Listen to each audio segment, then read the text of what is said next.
Hola a todos, mi nombre es Clara. El silencio de mi apartamento no era un simple vacío de sonido, era una ausencia palpable, un hueco que resonaba con el eco de una risa que ya no estaba. Apenas 3 días habían transcurrido desde el último adiós a Javier, un adiós definitivo, sellado por la fría certeza de la muerte. Bogotá, esa metrópoli vibrante y a menudo indiferente, se extendía tras las ventanas empañadas, un telón de fondo de luces titilantes que parecían burlarse de la oscuridad que la envolvía. Clara se aferraba a la taza de té, el calor apenas un consuelo efímero contra el frío que le calaba los huesos, un frío que no provenía del clima, sino de la propia desolación. Las sábanas de la cama aún olían débilmente a él, a ese aroma familiar a café y a la colonia que usaba, un recordatorio agridulce de la intimidad que se había desvanecido. Cada objeto en el apartamento, desde la bufanda olvidada en el perchero hasta el libro abierto sobre la mesita de noche, era un ancla que la ataba a un pasado reciente, un pasado que se negaba a ceder su lugar a un presente sin él. Los investigadores forenses habían sido eficientes, clínicos, confirmando lo que ella ya sabía con una certeza desgarradora: Javier se había ido. Un accidente automovilístico, rápido y brutal, que había silenciado para siempre esa voz que ahora, en el silencio de su soledad, se anhelaba con una desesperación que rozaba lo patológico. Las paredes del apartamento, antes testigos de sus conversaciones, sus risas y sus discusiones cotidianas, ahora parecían encogerse, oprimándola con el peso de su memoria. La televisión permanecía apagada, su brillo artificial solo serviría para recordarle la falta de luz en su propia vida. El teléfono, un objeto inerte en la mesita de centro, era un recordatorio más de la desconexión, de esa línea telefónica que, según los registros oficiales, ya no servía, una nota al pie de página en la trágica historia de su partida. Y entonces, sonó. Un timbre agudo, insistente, que rasgó la quietud como un cristal. Al principio, Clara lo ignoró, atribuyéndolo a un error, a una broma cruel del destino. Pero el sonido persistió, un taladro en la paciencia, obligándola a levantar la vista hacia el aparato. La pantalla se iluminó, mostrando un número familiar. Demasiado familiar. El propio número de Javier. Un escalofrío helado recorrió su espina dorsal, erizando el vello de sus brazos. Era imposible. Un error del sistema, una falla inexplicable. La línea estaba muerta, desconectada, según habían confirmado los técnicos. Aún así, la pantalla insistía. Con manos temblorosas, Clara deslizó el dedo por la pantalla, el corazón latiéndole con una violencia desproporcionada en el pecho. La conexión se estableció con un chasquido apenas audible. Un silencio pesado, cargado de una expectativa aterradora, precedió a la voz. Y entonces, la escuchó. Esa voz, inconfundible, cálida, profunda, la misma que la había acompañado durante años, la que le susurraba promesas al oído, la que la hacía sentir segura. «Mi vida», dijo, y Clara sintió que el suelo se abría bajo sus pies. Era Javier. Su risa nerviosa, esa peculiar cadencia que siempre la había enternecido, se filtró por el auricular, una risa que sonaba extrañamente distante, como si proviniera de un lugar muy, muy lejano. Las palabras se atascaron en su garganta, un nudo de incredulidad y terror. ¿Cómo era posible? ¿Era una grabación? ¿Una broma macabra? Pero la entonación, la emoción subyacente, la imperfección humana que hacía de esa voz la suya, todo apuntaba a algo más. La llamada duró 3 minutos y 33 segundos, un lapso de tiempo que se estiró hasta la eternidad, cada segundo una tortura de lo imposible. Y justo cuando Clara creía que su mente iba a estallar, cuando las preguntas se amontonaban en su cabeza sin encontrar respuesta, la voz, con una frialdad que helaba la sangre, pronunció la frase que la marcaría para siempre: «No me busques donde me enterraron». La llamada terminó abruptamente, dejando a Clara sumida en un silencio aún más profundo, más aterrador que el anterior.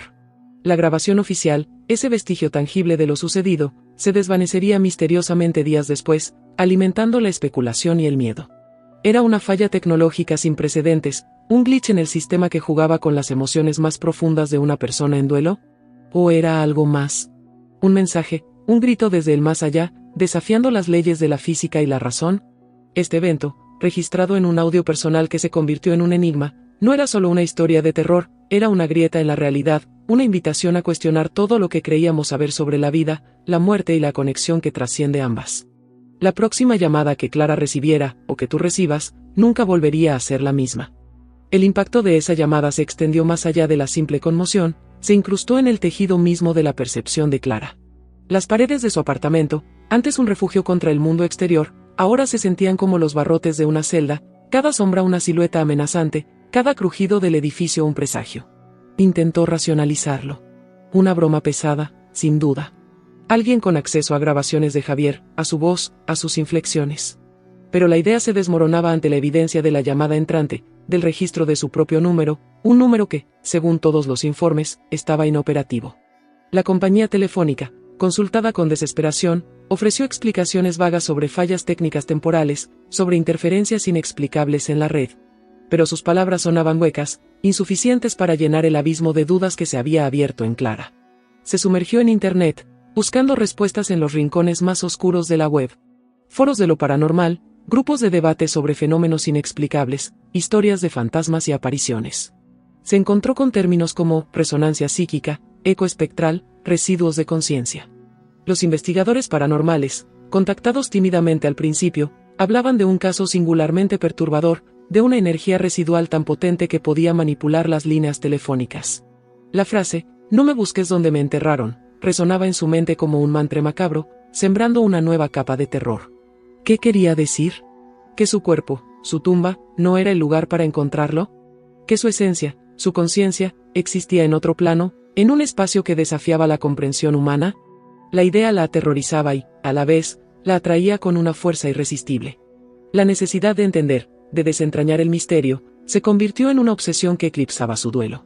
Empezó a notar cosas extrañas en el apartamento. Objetos que cambiaban de lugar, luces que parpadeaban sin motivo aparente, susurros inaudibles que parecían flotar en el aire. El olor a café, el aroma característico de Javier, se intensificaba en momentos inesperados, solo para desvanecerse tan rápido como había aparecido. El miedo se transformó en una paranoia sutil pero persistente. ¿Estaba perdiendo la cordura, o estaba siendo testigo de algo que la ciencia aún no podía explicar? La grabación oficial, ese fragmento de audio que había sido su única prueba tangible, su ancla en la realidad de lo sucedido, desapareció de los archivos de la compañía telefónica sin dejar rastro. Un acto deliberado, o una consecuencia más de la extraña fuerza que estaba en juego. La ausencia de esa prueba solo sirvió para intensificar su aislamiento, para hacerla sentir aún más vulnerable y expuesta.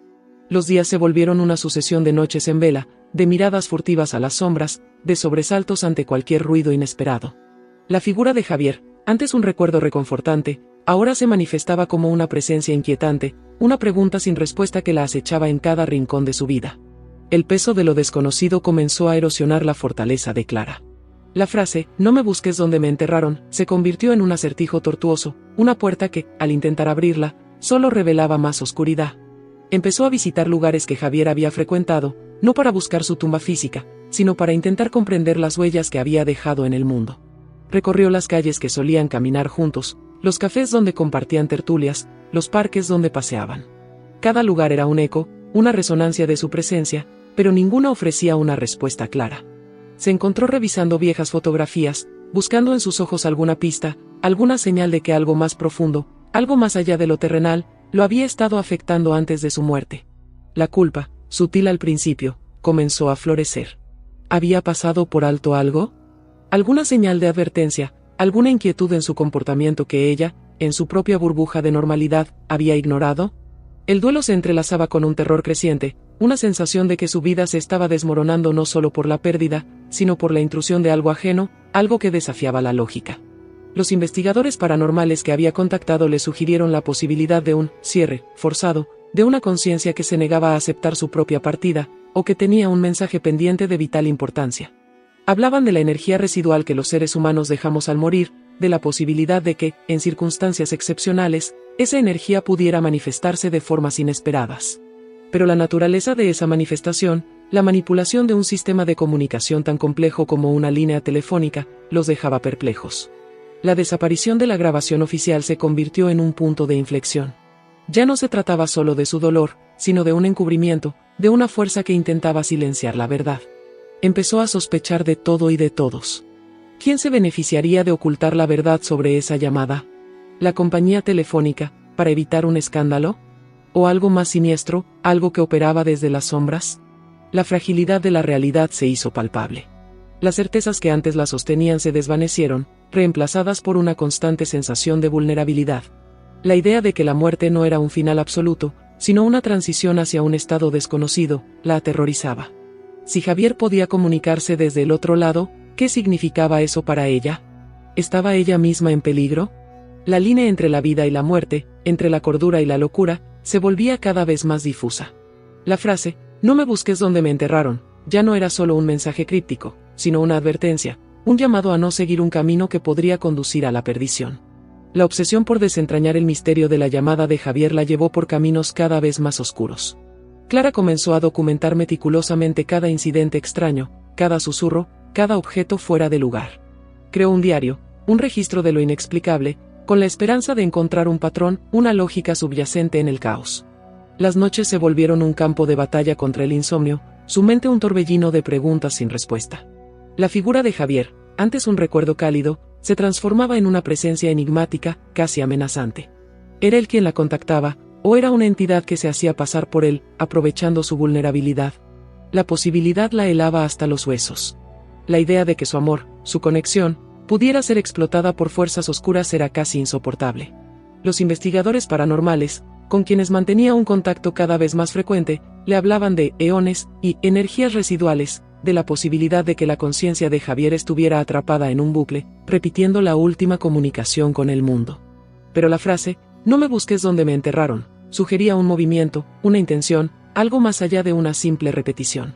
Era un mensaje dirigido, un intento de guiarla o de advertirla. La desaparición de la grabación oficial seguía siendo un enigma. ¿Por qué desaparecería si solo se trataba de una falla técnica? La implicación era clara, había algo que se quería ocultar, algo que iba más allá de lo explicable. Clara empezó a sentir que la observaban. Una sensación constante de ser vigilada, de que sus pasos eran seguidos. Las sombras en las esquinas parecían alargarse, las figuras anónimas en la calle parecían mirarla con una intensidad inusual. La paranoia se estaba apoderando de ella, erosionando su capacidad de discernir entre la realidad y la ilusión. Las líneas telefónicas de su apartamento se volvieron una fuente de terror. Cada vez que sonaban, su corazón se detenía, anticipando la voz de Javier o algo peor. La frase, no me busques donde me enterraron, resonaba ahora con una urgencia renovada. ¿Debía dejar de buscar? ¿Debía aceptar la muerte como un final definitivo y renunciar a la búsqueda de respuestas? Pero la idea de dejar el misterio sin resolver, de permitir que la fuerza detrás de esa llamada siguiera operando en secreto, era aún más aterradora. El clímax de la angustia de Clara llegó una noche particularmente tormentosa. La lluvia golpeaba las ventanas con furia, los relámpagos iluminaban fugazmente la habitación, y los truenos retumbaban como tambores de guerra. El teléfono sonó de nuevo. El mismo número. El mismo número de Javier.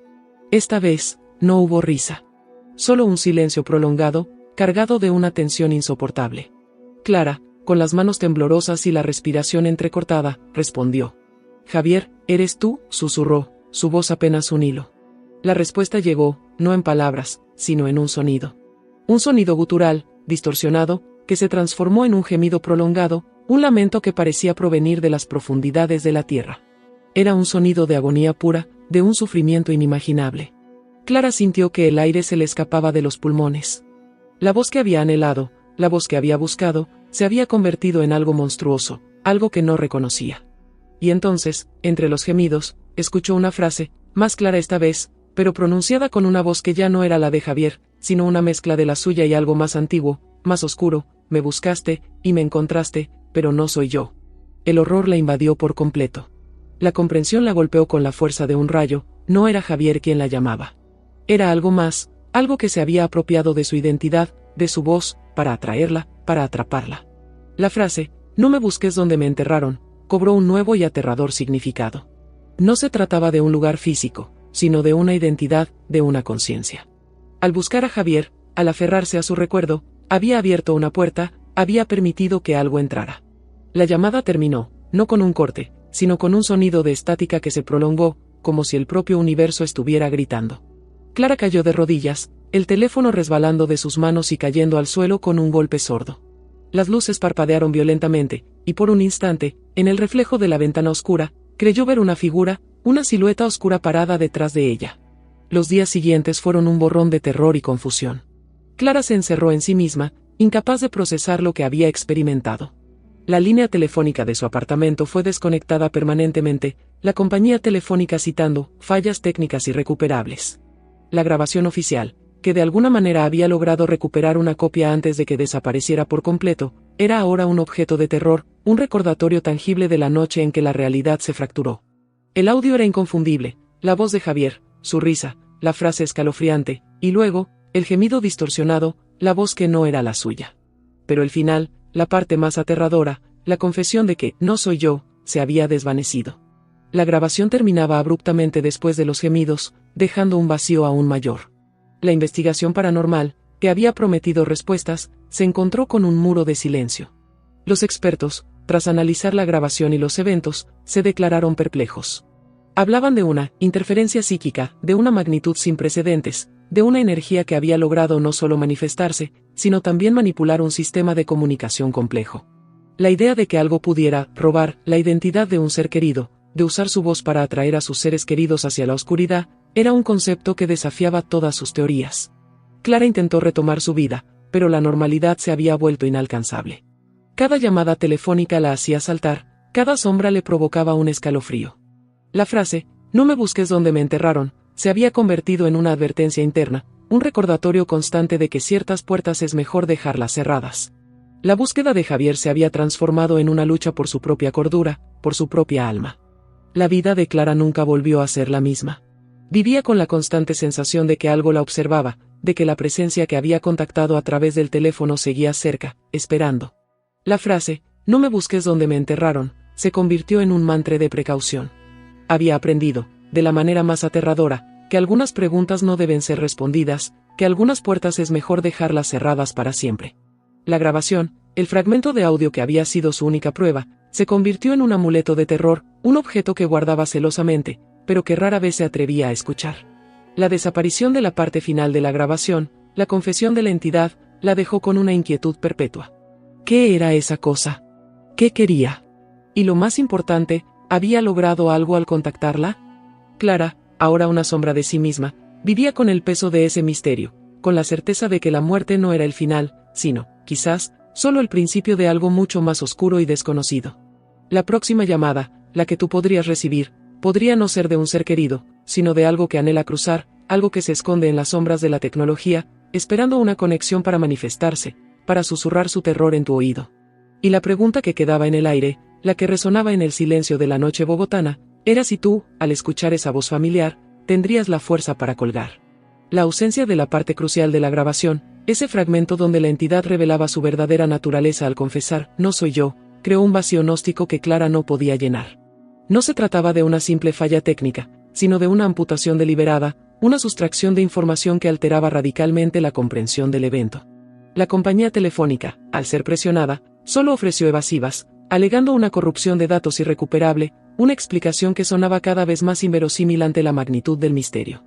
Esta supresión no solo eliminó una pieza clave del rompecabezas, sino que también insinuó la existencia de una fuerza organizada, capaz de manipular la información y ocultar la verdad, una fuerza que operaba más allá de la simple manifestación espectral.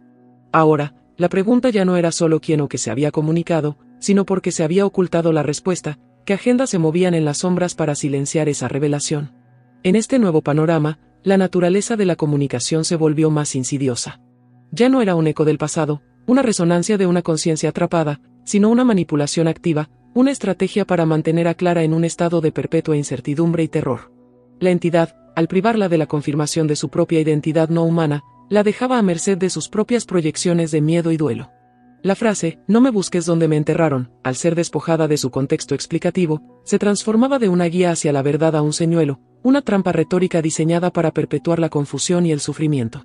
Considera cómo esto se aplica a tu propia vida. ¿Cuántas veces has buscado respuestas en lugares equivocados, guiado por información incompleta o deliberadamente distorsionada? La entidad, al igual que un depredador astuto, se alimentaba de esa búsqueda infructuosa, fortaleciéndose con la desesperación que generaba. La supresión de la grabación también introdujo una nueva capa de paranoia, la posibilidad de que Clara no fuera la única víctima, o el único objetivo de esta entidad.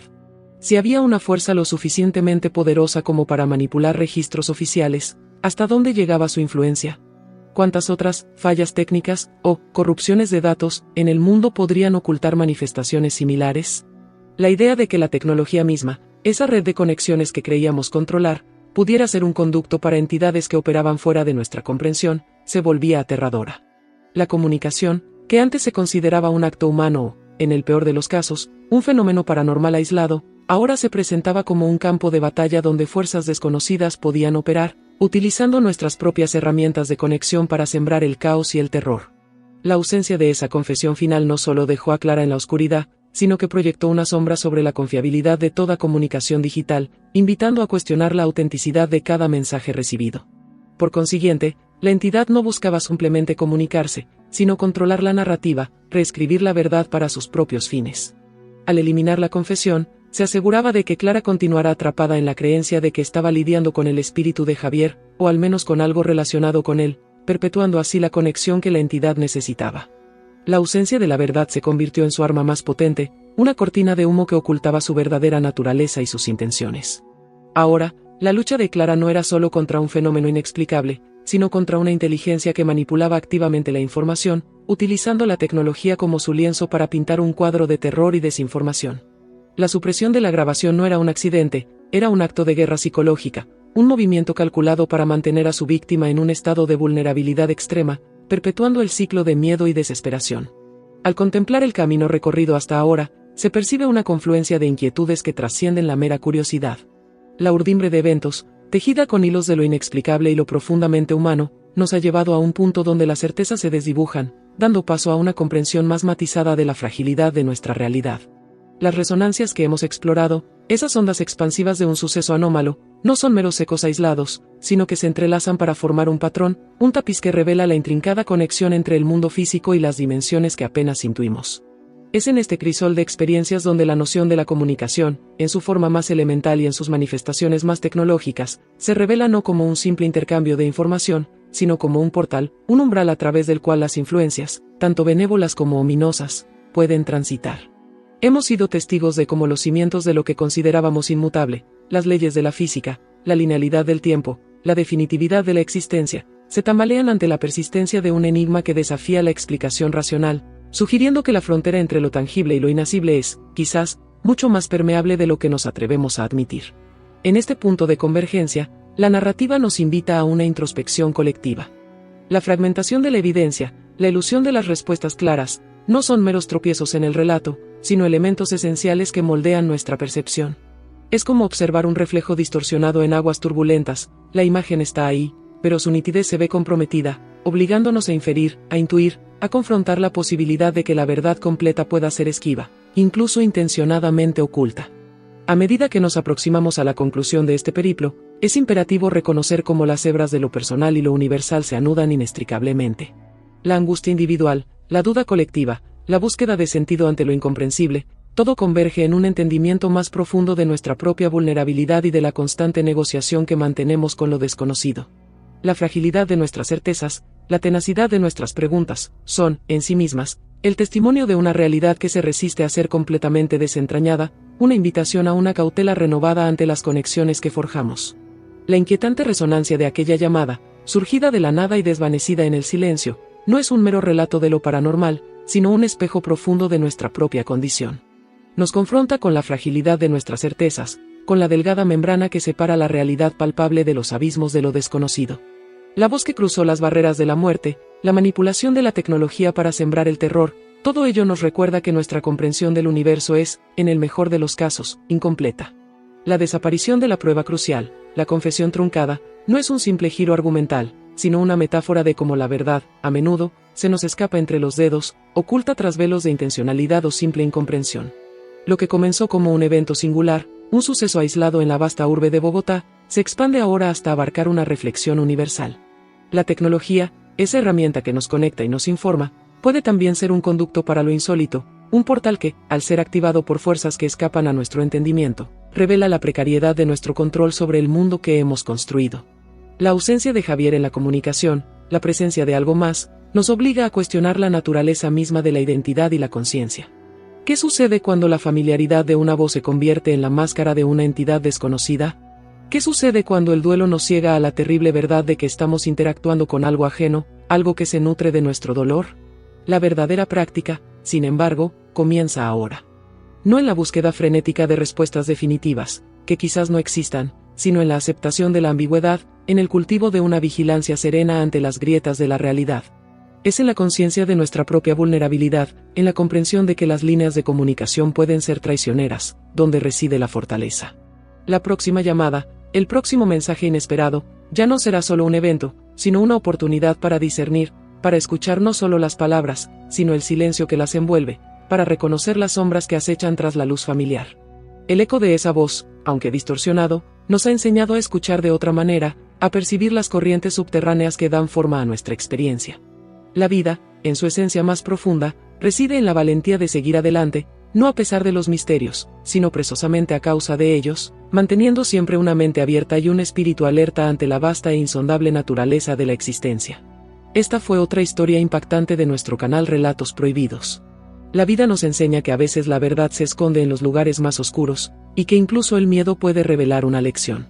Cada relato que escuchas aquí está inspirado en hechos reales, en experiencias de personas que vivieron lo inexplicable y encontraron fuerza en medio del terror.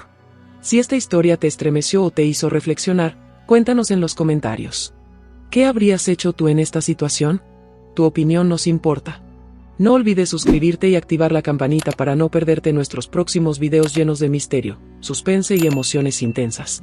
Cada semana te esperamos con nuevas historias de secretos, traiciones, desapariciones y verdades que el tiempo intentó ocultar. Comparte este video con alguien que disfrute de los enigmas de la vida.